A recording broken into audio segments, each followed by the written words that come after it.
आपल्याबरोबर डॉक्टर उदय निरगुडकर आहेत, झी 24 तासचे मुख्य संपादक।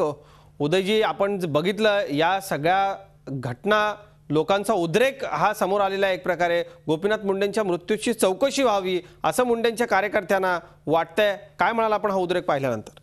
एखाद्या मोठ्या नेत्याच्या मृत्यूला असा जनसागर मोठा यावा हे त्याचं भाग्य असतं आणि जे नेते आज त्या अंत्यसंस्काराला आले होते त्यांच्या मनात एक निश्चित प्रश्न आला असेल की उद्या आपला जर असा मृत्यू झाला तर उद्या आपल्याला एवढा मोठा जनसागर लाभेल का। पण मुद्दा तो नाहीये। मुद्दा असा आहे की त्यांचा मृत्यू ज्या परिस्थितीत झाला त्या मृत्यूच्या कारणांबद्दलची संदिग्धता सर्व त्या परळीकर वासियांच्या मनामध्ये आहे। आपण एक लक्षात घेतलं पाहिजे की जर कोणी कट कारस्थान करत असेल तर ते पोलीस चौकशीत समोर येऊ शकतं, परंतु त्याकरता अशा प्रकारे हिंसाचाराचा मार्ग जोखाळणे ही काही चांगली गोष्ट नाही। भारतीय जनता पक्षाचंच सरकार एक प्रकारे केंद्रात असल्यामुळे आणि केंद्रशासित प्रदेशामध्ये दिल्लीमध्ये त्यांचेच पोलीस असल्यामुळे निष्पक्षपाती चौकशी होईल याबद्दल त्यांनी खात्री बाळगायला काहीच हरकत नाही। परंतु अशा प्रकारच्या मोठ्या घटना जेव्हा घडत असतात तेव्हा भावनांचा उद्रेक ही एक स्वाभाविक बाब आहे, परंतु त्याला हिंसाचाराचं गालबोट ही मात्र अत्यंत चिंतेची बाब आहे।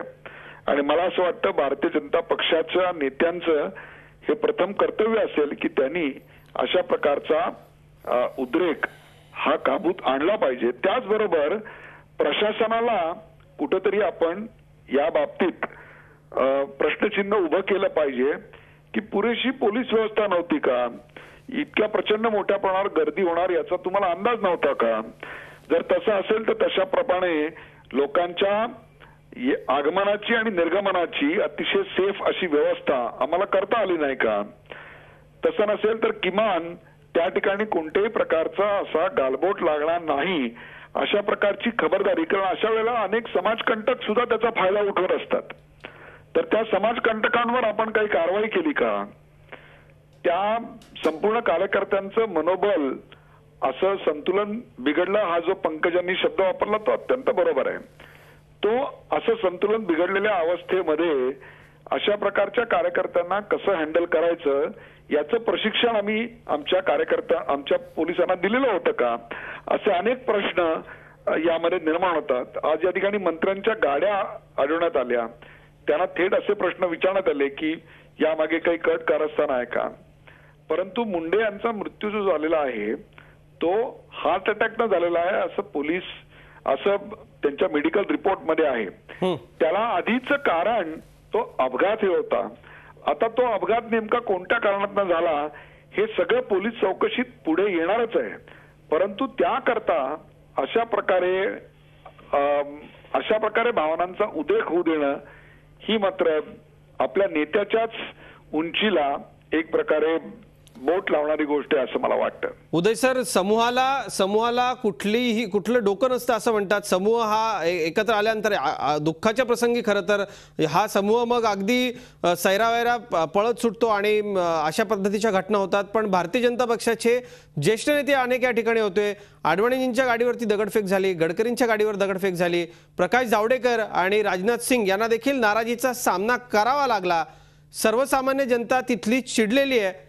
काय आपण या सगळ्याचं विश्लेषण कराल? भारतीय जनता पक्षाच्या नेत्यांना खरं तर आता एका अशा पद्धतीच्या काहीतरी लोकांना समाधान वाटेल असं आवाहन करण्याची किंवा तसं आश्वासन देण्याची गरज आहे का?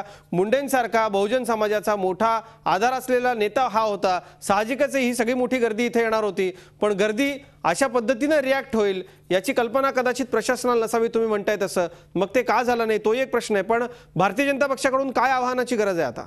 मला असं वाटतं शांततेच्या आव्हानाची गरज आहे। विशेषतः आपल्यावरच्या कोसळलेल्या दुःखाचा पहाड दूर लोटून त्या नेत्यांनी पुढे येऊन शांततेचं आवाहन करावं आणि आज परळीमध्ये एक प्रकारे तळ ठोकून भारतीय जनता पक्षाच्या प्रदेश नेत्यांनी ती परिस्थिती नियंत्रणामध्ये आणण्याकरता पोलिसांना पूर्णपणे सहकार्य करणं अत्यंत गरजेचं आहे।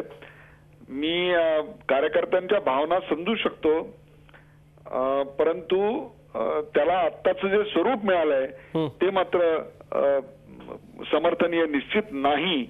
त्याचबरोबर प्रशासनानं या बाबतीत कठोर पावलं उचलली पाहिजेत जी. असंही मी आवर्जून सांगतो. नक्कीच. अगदी आज या ठिकाणी अनेक ज्येष्ठ नेत्यांना, मग ते गडकरी असतील, शरद पवार असतील, या सगळ्यांना सर्वसामान्य जनतेचा रोषाचा सामना करावा लागला. मुख्यमंत्री आणि इतर नेत्यांना देखील परळीच्या जनतेने घेराव घातला. या सगळ्याची चौकशी करा अशी मागणी केली. झी 24 तास रहा एक पाऊल पुढे.